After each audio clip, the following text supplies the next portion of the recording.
سب سے پہلی بنیادی بات یہ ہے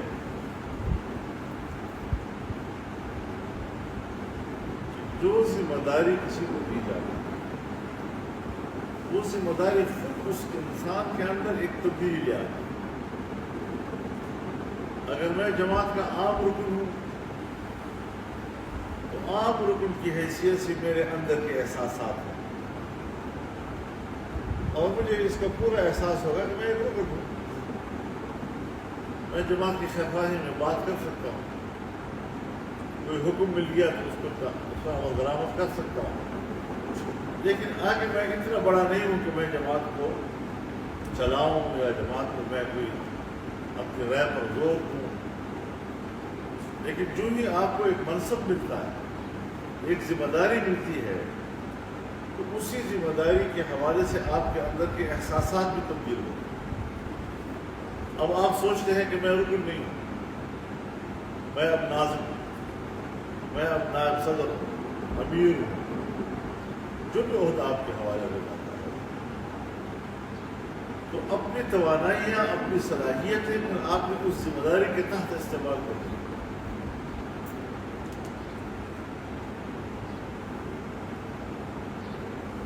اس اعتبار سے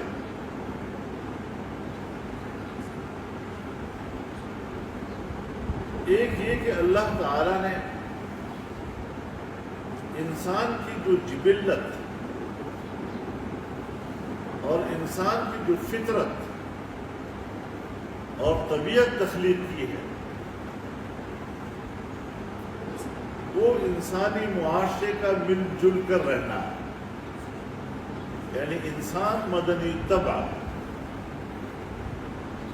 مل جل کر رہنا، یہ اس کا مزاج ہے۔ یہ جنگلوں میں جانوروں کی طرح بکھرا بکھرا نہیں پھرا کرتا،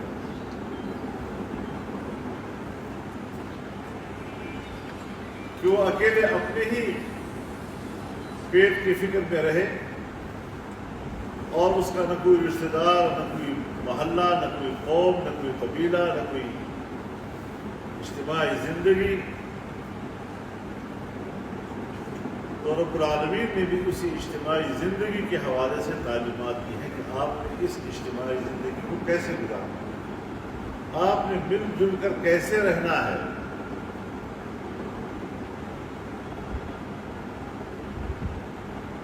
اور اس مقصد کے لیے رسول اللہ صلی اللہ علیہ وسلم نے جو بڑی واضح، واشگاف اور مختصر لفظوں میں ارشاد فرمایا الجماعت رحمت والفرقۃ عذاب۔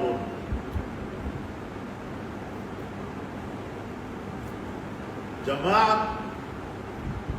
مل جل کر رہنا، ایک دوسرے سے وابستہ رہ کر زندگی گزارنا،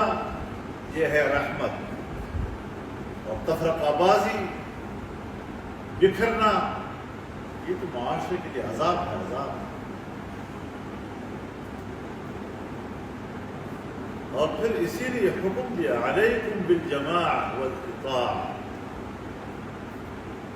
یہ علیکم کو کی تقدیم جو ہے یہ خود دلالت کرتے ہیں لزوم پہ، کہ تم پر لازم ہے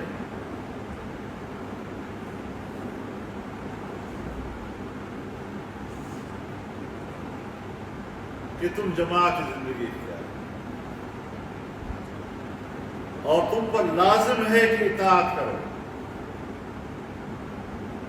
اب یہ دو لفظ ہیں، ایک ہے جماعت سے وابستگی اور ایک ہے فیصلوں کی اطاعت۔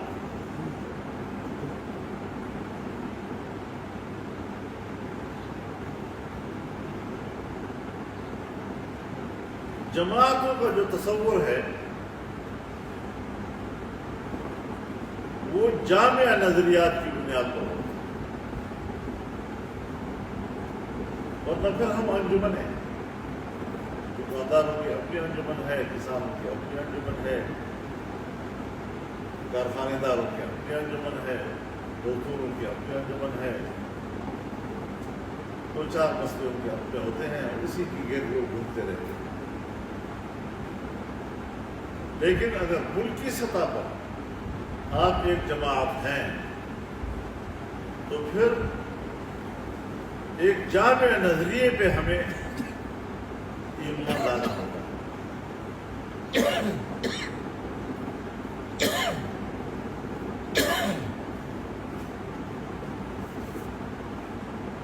اور جامع نظریہ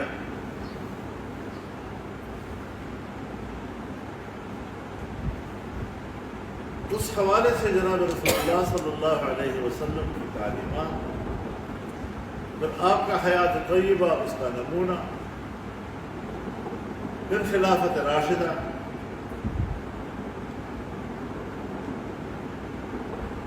ان کا طرز عمل، کس طرح انہوں نے ملک کا نظام چلایا، ملک کے نظام کے لیے اصول وضع کیے، اور ابد الآباد تک انسانیت کو ایسے اصول عطا کیے کہ کسی رد و بدل کی اس میں گنجائش بھی نہیں، اور جہاں گنجائش ہے وہاں توسع بھی تو انہوں نے دی ہے۔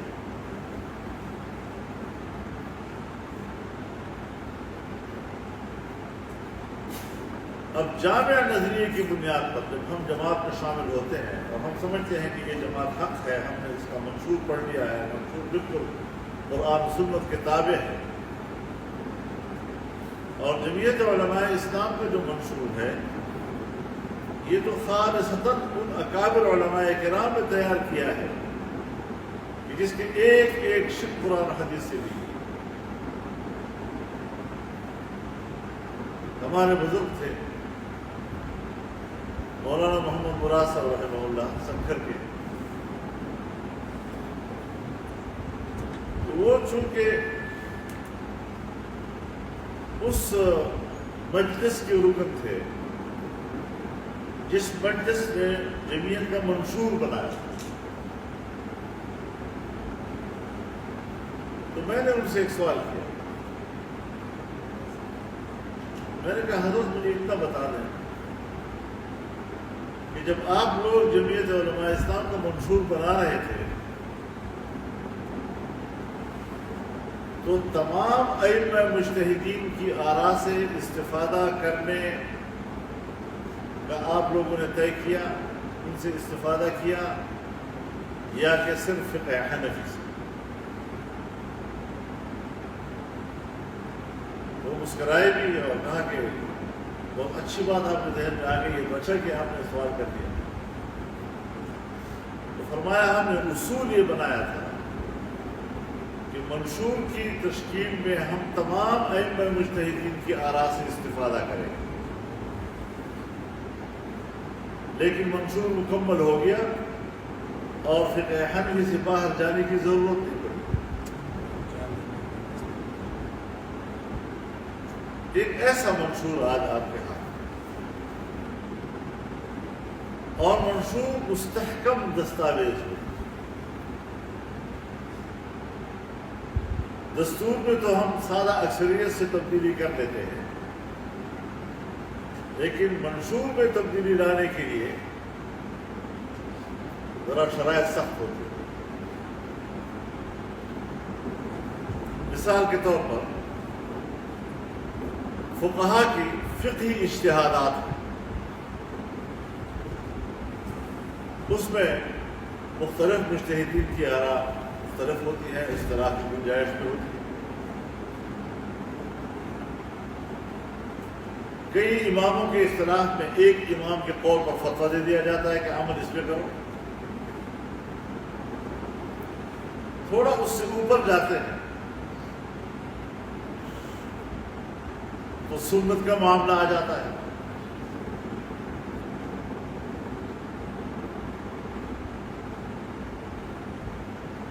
جس پر دلیل ایک حدیث ہوتی ہے، اب احادیث تو بہت ہوتی ہے، لیکن اطاعت وہ ہے سنت،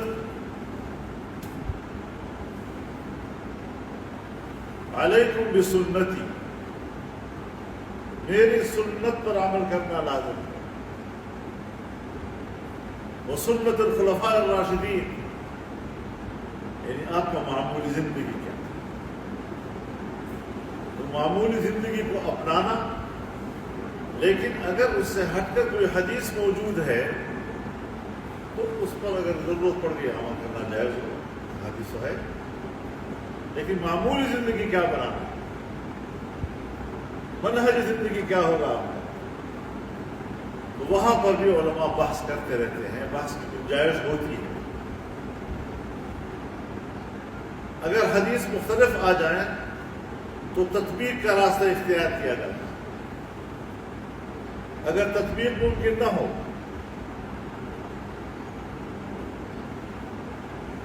تو پھر تنسیخ کا راستہ اختیار کیا جاتا ہے، اگر تنسیخ بھی ممکن نہ ہو، دونوں برابر برابر کی ثبوت کے ساتھ ہو، روایات بالکل مضبوط ہے، تو پھر وہاں آپ کو ترجیح دینی ہوگی، ترجیح کے لیے اپنے اسباب ہوتے ہیں، لیکن پھر بھی اس میں گنجائش ایک بحث کی ہے۔ اس سے ذرا اور اوپر جائیں تو کتاب اللہ، اور کتاب اللہ ایک ایسی مستحکم دستاویز ہے کہ جس میں رد بدل کی گنجائش پیغمبر کے لیے بھی نہیں۔ یہاں پر بھی مختلف محکموں کے اپنے اندر کے محکمے کے، ان کو قواعد و ضوابط کہتے ہیں،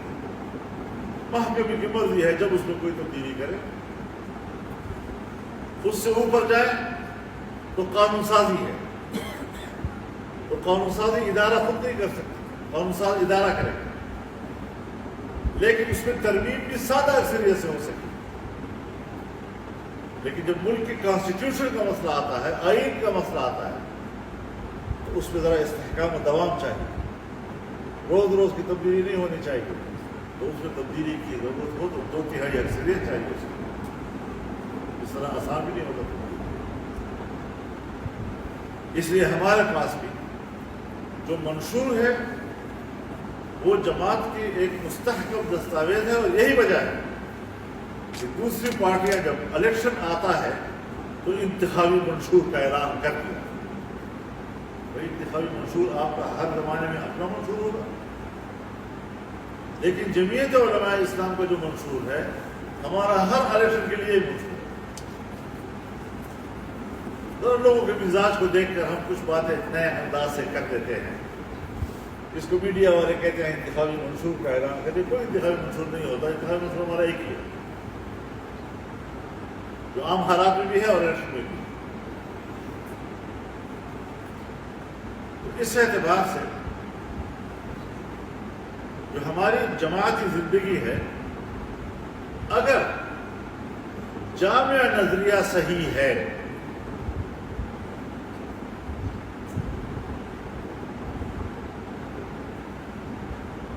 تو پھر ممکن ہے کہ جامع نظریے کے صحیح ہونے کے ساتھ ساتھ کبھی کبھی جب ہم آپس میں بیٹھتے ہیں اور کوئی ایک فیصلہ کرتے ہیں تو ایک اجتہادی غلطی کا احتمال ہوتا ہے، لیکن جماعت کے اندر ایک اجتہادی غلطی کی بنیاد پر اس جماعت سے الگ ہونے کا جواز پیدا نہیں ہو سکتا۔ جب وہ قرآن و سنت کے مطابق جامع نظریہ آپ کا صحیح ہے، ایسی جماعت کے ساتھ وابستہ ہونا ہمارے علماء کرام فرماتے ہیں کہ اس سے وابستہ ہونا واجب ہے، اور ایک آدھ کی چھوٹی موٹی اگر اجتہادی غلطی کسی فیصلے میں آ جاتی ہے اس کی بنیاد پر الگ ہونے کی اجازت نہیں ہے، لیکن اگر جامع نظریہ غلط ہے، باطل ہے، امکان ہے کہ کہیں کسی موروثی حالات میں وہ ایک جزوی فیصلہ دے اور وہ صحیح ہو، اس طرح اکا دکا ایک فیصلہ دینا کہ اس فیصلے پہ آپ سمجھتے ہیں کہ وہ صحیح فیصلہ دے رہی ہے وہ جماعت، لیکن جامع نظریہ باطل ہے،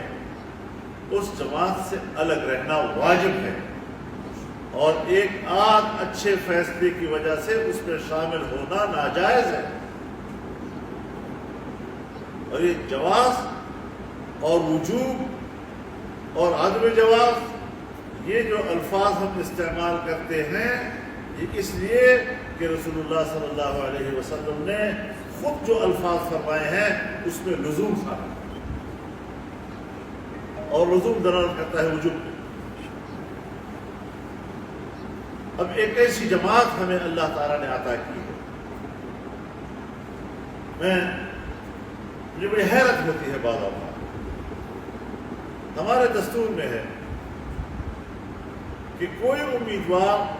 اپنا نام عہدے کے لیے خود پیش نہیں کرے گا، یہ ہے نا۔ دوسرا نکتہ ہے کہ جس کا نام پیش کیا گیا وہ اپنا نام خود واپس نہیں لے سکے گا۔ اب یہ مسئلہ بھی ہے، لیکن یہ جو ہم نے اس کو دستور کا حصہ بنایا ہے، یہ صرف مسئلہ اور فتویٰ نہیں، یہ قریب قریب جاتا ہے تقوی پہ۔ یعنی ہم ایک ایسی پاک جماعت ہیں اور عہدوں سے ہم اتنے دور ہیں، اور کوئی مفاد جاہ کا مال کا ہمارے سر سے لے کر پاؤں تک اس میں کوئی وجود ہی نہیں ہے اس کا،